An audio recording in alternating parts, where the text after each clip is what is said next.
E aí galera, tudo bem com vocês? Vamos aí para mais um giro de notícias sobre o Cruzeiro com questões importantes que têm movimentado o ambiente do nosso clube. Meu nome é Emerson Araújo, esse é o canal 6x1 e desde o início eu peço para você deixar o like no vídeo, se inscrever no canal caso ainda não seja inscrito e usar os comentários para deixar a sua opinião sobre cada um dos assuntos. E começamos com a notícia mais importante do dia, é que a Assembleia para discutir o plano de recuperação judicial do Cruzeiro foi cancelada. A reunião deveria acontecer hoje, dia 7 de dezembro, mas foi adiada pelo Tribunal de Justiça de Minas Gerais por solicitação de alguns credores. Há alguns dias houve uma acusação de fraude por parte de alguns credores, o Ministério Público interviu, a Justiça analisou o caso, viu que não tinha prova nenhuma e deu prosseguimento. A reunião estava marcada. Ontem veio essa nova notícia, então, que o Tribunal de Justiça deliberou pelo cancelamento da audiência, Cancelamento assim, porque ainda não tem uma nova data marcada, tá? Mas não significa que a recuperação judicial foi pro saco, cancelou, nada disso, é apenas um adiamento. E acho importante pontuar que recuperação judicial de instituição não é algo novo, tá? Por exemplo, em clube de futebol, o Bahia passou por uma intervenção judicial há alguns anos similar ao que está acontecendo com o Cruzeiro agora, para fazer esse ajuste de dívidas. E essa recuperação judicial, o que mais me agrada no final das contas, algo que foi até explicado pelo Rodrigo Genta, lá do Deus Me Livre, em uma das lives que a gente fez, é que quem tem um débito aí, que o Cruzeiro está devendo um valor de até 130 mil reais, essa pessoa vai receber integralmente o valor da sua dívida, não terá nenhum tipo de desconto, o deságio que eles chamam. E pelas regras da recuperação judicial, quem está realmente puto com essa história de que vai receber menos do que previa o valor inicial, dos contratos que foram assinados por gestões antigas do clube, é o pessoal que tem um valor de dívida muito grande. Por isso que a gente vê um Mano Menezes xingando, reclamando, cuspindo a abelha africana por aí. E é óbvio que essa notícia aí do adiamento da reunião, ela é ruim, porque esse processo de recuperação judicial é vital para que o Cruzeiro se recoloque no mercado numa condição mais forte.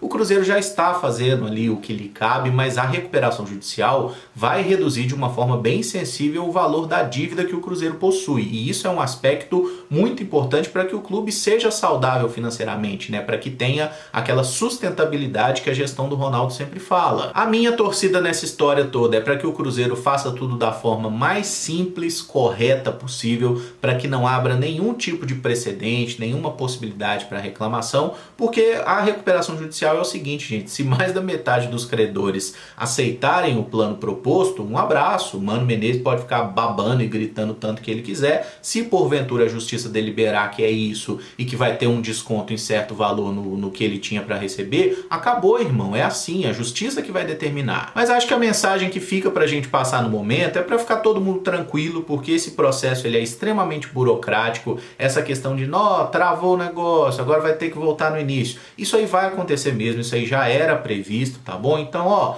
fica de boa, relaxa, deixa a parada correr aí, porque se o Cruzeiro estiver fazendo tudo certinho mesmo, mais cedo ou mais tarde a recuperação judicial vai sair, se mais da metade dos credores aceitarem aí o plano proposto pelo clube, e aí é pau no gato, o negócio vai seguir, o Cruzeiro com a sua recuperação dentro de campo e essa recuperação fora de campo acontecendo também, Tem o Cruzeiro SAF? Sim, mas a recuperação da associação do Cruzeiro é essencial também, até porque 20% das receitas da SAF obrigatoriamente tem que ir para o pagamento da associação. Então a gente precisa acertar uma coisa para que não afete tanto a outra. A respeito aí de negociações, especulações, O último vídeo de notícia que eu fiz aqui no canal foi no domingo, e de domingo para cá, pouquíssima coisa aconteceu, tá? Para dizer assim, efetivamente não aconteceu nada, A verdade é essa mesmo. A situação do Matheus Vital, que já estava próximo do Cruzeiro, continua, tá? É muito provável que o Matheus Vital se torne jogador do Cruzeiro a partir de 2023, mas essa contratação só vai ser oficializada depois que o cara fizer os exames médicos e assinar o contrato,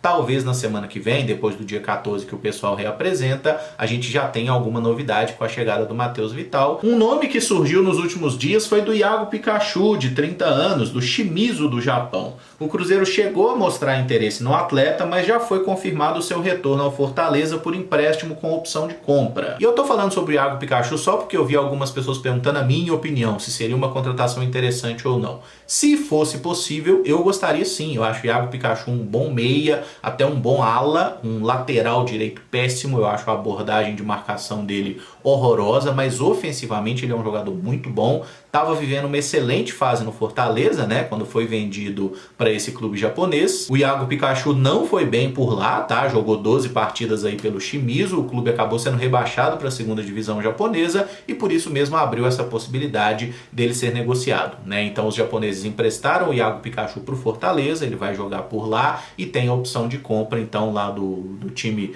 cearense. Que seja feliz, acho o Iago Pikachu um bom jogador, como eu disse, defensivamente horroroso, mas no ataque acho que ele é um cara criativo e que ajudaria bastante. Se fosse possível trazer para o Cruzeiro, eu gostaria, mas não é possível, já foi oficializado o retorno dele ao Fortaleza. Podem riscar esse nome aí dos caderninhos. O lateral Jorge do Palmeiras, eu já falei sobre ele no vídeo de domingo, né? Acho que é um jogador que não virá para o Cruzeiro porque o salário dele é bizarramente alto, na casa de R$1 milhão. E ainda que o Palmeiras queira emprestar o jogador para o Cruzeiro, porque não vai utilizar. Eu te empresto, Cruzeiro, eu vou pagar 80%, 70% do salário do jogador, duvido muito que isso aconteça, tá? Acho tecnicamente um bom jogador, mas o portal UOL falou aí do interesse do Cruzeiro, né? Suposto interesse, porque o pessoal lá do UOL também às vezes dá umas bicudas longe, do interesse do Cruzeiro em 2 outros jogadores do Palmeiras. Um é o centroavante Merentiel, uruguaio de 26 anos, que fez 2 gols em 10 jogos pelo Palmeiras em 2022. Ele se destacou no Defensa e Justiça da Argentina, onde tinha 9 gols e 3 assistências em 20 jogos nesse ano e foi comprado aí por $1,5 milhão no meio do ano. Se o salário do Merentiel for dentro da capacidade financeira do Cruzeiro, eu acho que seria uma aposta interessante sim, tá? Não acho que seja um grande craque, um super atacante, não, mas acho que é um jogador que faz os seus golzinhos, tem alguma qualidade técnica. Inclusive eu tô fazendo um vídeo que deve ser publicado amanhã com um raio-x aí do elenco do Cruzeiro, né? Pra gente dar uma observada em quais são as posições em que a gente tá mais carente, e centroavante eu acho que é um setor que a gente vai precisar contratar. Até porque a permanência do Rafa Silva está indefinida, enquanto ele tá lá no tratamento da lesão, o Rodolfo e o Lincoln foram embora, né? Então a gente só tem hoje, como centroavante do elenco principal, a figura do Edu. Tá? Eu acho que o Merentiel seria sim uma alternativa interessante, né? Empréstimo com opção de compra, legal. Agora, pagar uma grana para trazê-lo, isso aí eu jamais investiria. Acho inclusive que o Palmeiras trouxe o jogador como uma boa aposta. Ele jogou muito pouco, até porque o Palmeiras tinha lá o Rony, eles trouxeram o Flaco Lopes, tem o menino Endrick, né? Até por isso ele tem pouco espaço lá no clube paulista. Se der para trazer então por empréstimo para o Cruzeiro, de preferência com essa opção de compra num valor acessível, eu acho que seria legal sim. Eu não acho o Merentiel um imenso pereba, não. Eu acho que ele tem suas virtudes e sabe fazer gol. E o outro nome especulado seria o Wesley, de 23 anos, que é atacante de beirada. Ele jogou 49 vezes pelo Palmeiras em 2022, fez 3 gols e deu 5 assistências. No entanto, a ideia do clube paulista é vendê-lo e o Bahia parece interessado em comprar o jogador. Como todo mundo sabe, o Cruzeiro não deve fazer investimento pesado em nenhum jogador, e se for para fazer, não é num atacante que meteu 3 gols na temporada, né, gente? Com todo o respeito que o Wesley merece, é um jogador útil. Acho que se viesse para o Cruzeiro seria uma opção de velocidade pelos lados interessante. Eu acho, por exemplo, o Wesley melhor que o Jajá, que nos ajudou muito nessa temporada, mas não a ponto de pagar uma grana nele como o Bahia está especulando. Ah, Emerson, mas o Cruzeiro vai perder jogador pro Bahia? É lógico que vai. O Bahia tá falando em aportes super importantes, né, lá do Grupo City e tudo mais, deve dar uma movimentada boa no mercado, e o Cruzeiro tá em outra realidade, gente. O Cruzeiro não tá nessa de sair fazendo grandes investimentos, é naquela questão de sustentabilidade, de gastar o que pode, tá? E o Cruzeiro tem uma dívida muito maior que a dívida do Bahia, a gente precisa dessa organização, né? Então, ó, o Wesley não deve vir pro Cruzeiro, tá? Ele provavelmente sairá do Palmeiras e o destino mais provável é o Bahia. Mas se fosse trazer, na mesma coisa que eu falei do Merentiel, empréstimo com opção de compra, acho que poderia ser útil pro Cruzeiro sim, tá? Não acho o Wesley um jogador ruim, não, mas não é nada brilhante também. E o Super Esportes noticiou há pouco uma reunião nessa quarta-feira na Toca da Raposa 2 entre o diretor de futebol Pedro Martins, o head de scout do Cruzeiro, Marcos Menezes,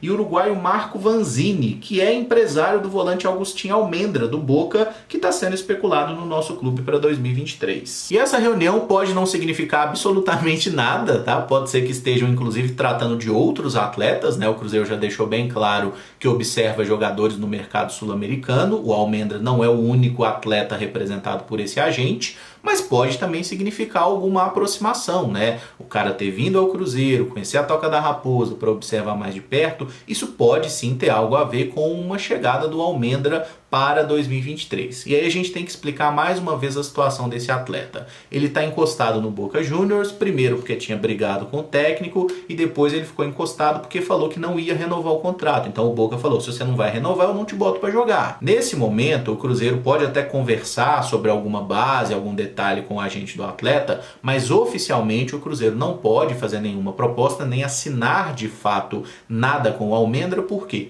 ele tem contrato com o Boca até 30 de junho de 2023. Então aquela possibilidade do pré-contrato, ela só é liberada 6 meses antes do fim do vínculo do atleta, tá? Então a partir do dia 30 de dezembro, o Cruzeiro pode acertar diretamente com o empresário do Almendra para que ele se torne jogador do Cruzeiro em julho de 2023. Qualquer chegada do Almendra antes dessa data ao Cruzeiro passa necessariamente por uma liberação do Boca Juniors. Então tem a possibilidade de acontecer com o Almendra o que está acontecendo com o Matheus Vital, por exemplo, né? O Corinthians abrir mão do jogador, não receber nada, mas manter um percentual dos direitos. É possível. Se o Boca quiser, eu te libero o Almendra agora em dezembro, agora em janeiro, e fico, sei lá, com 30% do passe do jogador. Se o Cruzeiro topar, isso pode acontecer. Mas nesse momento não tem nada sobre isso. Mas eu não vou negar que fiquei otimista aí com essa vinda do agente ao Cruzeiro, tá? Porque parece que realmente o Cruzeiro é um clube que tá forte aí no páreo para contar com esse atleta. Como eu já falei em outros momentos, acho o Almendra muito bom jogador, é um volante que tem chegada no ataque, que tem muita qualidade de passe. Não à toa, o time italiano já fez proposta por ele de mais de 20 milhões de euros no passado, né? Mas é um jogador que tem também os seus problemas aí, questões disciplinares, problema com o treinador, teve o sumiço lá atrás na época da pandemia. Enfim, ele parece estar mais focado agora e se vier para o Cruzeiro eu acho que pode nos ajudar bastante. Mas antes de 30 de dezembro, provavelmente não vai acontecer nada com relação ao Almendra, então ó, vamos ficar sapatinho tranquilo aguardando o que virá. A notícia ruim do dia é que o zagueiro Juan Santos, que jogou na Série B contra o Novo Horizontino e fez o gol do título do Campeonato Mineiro Sub-20, sofreu uma lesão no tendão patelar do joelho direito e está fora da Copa São Paulo. De momento foi descartada a necessidade de cirurgia. Toda força aí pro Juan na recuperação, né? Lesão de joelho é sempre um negócio complicado, mas o fato de não precisar de cirurgia já é um bom indício, né? É uma lesão importante, mas que não foi